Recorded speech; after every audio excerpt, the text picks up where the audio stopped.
What's up, YouTube? Coach Scott Yurgz coming at you from the beautiful Philadelphia Cricket Club on this fine fall day. Today, we are going to learn a little bit about the wrist hinge. What does it do? How do we do it? I've noticed a lot of players doing it wrong lately, so I'm going to help you out, and we're going to solve this riddle today. Stay tuned. Look at the drills at the very end, because I think it's going to be a game changer for you. Let's do it.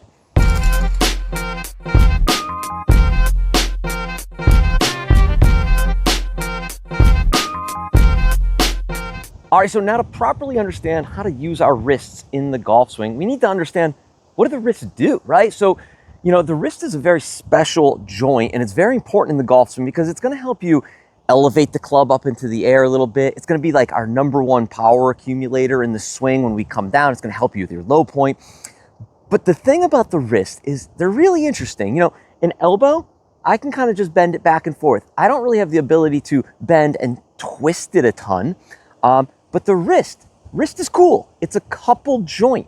So it's kind of think of like a ball socket, basically. So not only can I, if I take my, my trail wrist here, I can hinge it up and down. So we'd call that ulnar and radial. And then I can also go side to side. So we'd call that flexion and extension. Now, we don't have to get bogged down by all the fancy terms. We can call it cupped, flexed, bent, whatever you want to call it. But most importantly, we have to realize that the wrist can move in a lot of different directions. So what's really important here is how can we get our wrist to get in the proper place early enough in the backswing to then set you up for a successful downswing. All right, so if we're going to talk a little bit about the wrist hinge and how it works, we need to start at address and fully understand what the wrists do and how they start. So for most players, and I'm going to say most because this is solely dependent on how you hold the club in your lead hand, but for most players that have a traditional non-super strong or non-super weak grip are going to start with the golf club from a down the line angle. You're going to see a little bit of bend in this direction. So what you're going to notice is there's going to be some radial deviation or some wrist cock to set the club a little bit at address. And then from this angle, the face on view, you're going to notice there's a little bit of cupping of the lead wrist. So that's just how we start, just based on how the hands are holding onto the golf club. Now, this is where a lot of amateur players will get in trouble. They have a hard time going from the address position to the takeaway position. What happens for them is, from a down the line view, they'll start beautifully set up. And then what they'll immediately do is they will take that golf club and they will immediately lose that radial or that little bit of angle to the shaft, and they will get their lead wrist to go ulnar. So it will kind of pull downward, almost like the weight of the club is pulling that lead wrist down. What we tend to see of that is a player, when they make that move, the club starts to go inside, starts to pronate that lead forearm or roll that forearm, and the club works back and in, and then the handle of the club works out more. So what we like to suggest is, when we set up to this golf ball, and we're going to set up as neutrally as possible, lead hand on the club in the proper way. What needs to happen is, as the club works back, you're going to still have some of this radial or some cocking to the lead wrist, but that amount of bending or cupping of the lead wrist is going to disappear. So you're going to start to hinge the wrists a bit, and you're going to start to lose that cupped lead wrist. So yes, we start with a cupped lead wrist, and then as we start to move the club backwards, that lead wrist is going to flatten up. That's super important. That's going to help control the club face. It's going to help keep the face more shut to the path so you can hit some draws. It's also going to allow the club to track upwards a little bit. As a golf instructor for the past 16 years, I can tell you there's an absolute epidemic of players that take the club too far inside, and this is one of the leading reasons for that. So what I implore you to do is, I want you to work a little bit on your takeaway. I want you to set up, get your wrists in the right spot, get set up appropriately, and I want you to work on getting your club to go a little more up into the air. I want you to work on getting that lead wrist a little flatter by the time you get to the takeaway position where the club's parallel to the ground. So the club gets a little bit of height to it with a slightly shut face. All right, and now that you have the right idea of what happens from address to the takeaway, how are you going to work on this? So the first thing I would definitely tell you to do is, don't go running out and buying any new training aids today. What I will tell you to do is, as I'm going to go off camera here, I'm gonna go grab my golf bag and I'm gonna take it and I'm gonna put it down directly behind me in the down the line view. So it's directly in my way. What I wanna do is I wanna start replicating the angle of the bag in my backswing, but doing it with the wrists. How can I get my wrists to set and get the club slightly more vertical, get it up in the air, and take a little bit of that cup out of that lead wrist, flatten it up, get the face square, get the club a little more up in the air. That's gonna be a great way to do this. I think you should be able to hit some golf balls with it. Just be, somewhat conscious of not coming too far from the inside, maybe not whacking all the clubs on the top here. So maybe make a couple chip shots and work your way through that.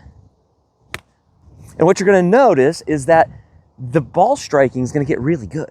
It's gonna be really, really solid because guess what? You're controlling the low point of the club a lot better because your wrists are working properly and the face is square and you don't have to do so much to it through the golf ball. The best part about this little drill that we had the golf bag there for was that once you get the club back to P2 or parallel to the ground and your wrists are set up in the proper position, the best part about this is you're done. It's over. The wrists do not need to do anything else from P2, from parallel to the ground, all the way up to P4, which would be the top of the backswing. If you notice, I'm going to try to set my wrist a little bit earlier, especially if I'm constantly a person that puts my lead wrist in the ulnar deviation or flexes it in this direction, the club's around me. I want to set my wrists a lot earlier than what you would think. I'm going to set it a little bit earlier. And just like Ron Popeil back in the 90s, set it and forget it, the Ronco rotisserie. I want you to set that angle and then forget it. I want you to hang on to it and just let it do its thing. So you're going to set it and forget it. And as I make the rest of that backswing, I'm going to pivot and turn and pivot and turn. And I'm going to get that club all the way up to the top. And from there, guess what? My job is to maintain those angles. Guess what? I don't want to see things that look like, I set it, it looks perfect, I get it all the way up to the top, and then I start to flex and bend it again. I start to put some cupping into that lead wrist. From this angle, you're going to see the face open up a ton, and then that starts to create some of this arm movement, some of that chicken wing action that we don't like to see. So your job is, once you did the golf bag drill, transition into a drill where you take it back to P2, set it, pivot, turn and hit the golf ball. That would be your best solution, just getting all the way up to the top of your backswing. So, if you've got a practice session of say 50 golf balls, the first 10, I would absolutely be making small swings, setting it, getting the lead wrist to flatten up, face square, get it to P2, chip some of those golf balls out there. That's first 10 golf shots. And then maybe the next 10, we'll call it the Ron Popeil or the set it and forget it drill. We're gonna set that golf club, pivot to the top, keep the angles the same, don't change them, and then come on down, strike that golf ball again, another 10 golf shots. And now the last thing I'm gonna have you do for those last 20 or 30 golf balls is pull your wallet out, grab a credit card, and now you've probably seen this before. You're like, oh, Scott, I know what you're gonna do here. You're gonna stick it in that glove, you're gonna slide it in there, and you're gonna tell me, make sure that credit card doesn't bend and fold. No, I'm gonna tell you something a little bit different, because I felt that when I used to do this drill years ago, that I needed some feedback. I needed to actually understand what was happening. So at address, what I really want you to feel is that that credit card has a bend in it. I want you to feel like you're actually trying to bend it. So it's gonna force your lead hand to be a little stronger on the golf club. Totally fine, not a big deal.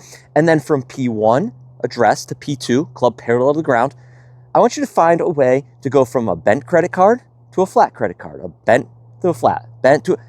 Practice that, keep practicing that. And as you take the club back all the way, from bent to flat, I wanna see, can you keep it flat? There we go. And on the way down, can you even keep it flat, or can you bend it even more? Do you need to? Probably not, but it's gonna really help you prevent yourself from overhinging the golf club, cupping the lead wrist, extending, getting the elbows further apart and separating, and just being that guy that comes down and across the golf ball.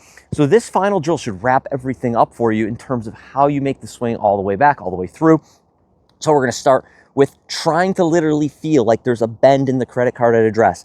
And then from address to the takeaway, flattening it up, getting some height on the club, making sure that credit card is flat, and then keeping it there, keeping it flat, and then keeping it flat on the way down, and keeping it flat through the impact, and extending out past impact. Even after impact, once it's all the way through the golf ball, you can feel free to let the credit card bend back again.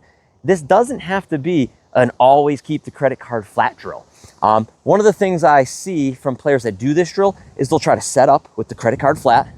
So they put their lead wrist into a bunch of flexion, and they're gonna try to like shut the face down initially. They take it back, it's even more shut. They get it to the top, it's even flexed. You look like Dustin Johnson, but for someone that can't swing like Dustin Johnson. You ever seen like an 80-year-old try to swing like Dustin Johnson? Doesn't really work well sometimes. So we get it all the way up to the top, it's in flexion again, it comes down, it's even more shut, and you're basically hitting golf balls that are almost hitting your ankles. So do yourself a favor, realize that when you do the credit card drill, it needs to start bent and flexed, you take it back, it flattens up, get it up to the top, stays flat, comes down, stays flat, and then post-impact, it re-bends again. So not many times in my life did I ever think I was going to reference Ron Popeil and the Ronco rotisserie in a golf drill, but today's the day. So your job, again, work through the drills, short swings, set it and forget it drill, and then the last one, the credit card drill. If you do all that, you should be a world-class ball striker. Thanks for watching.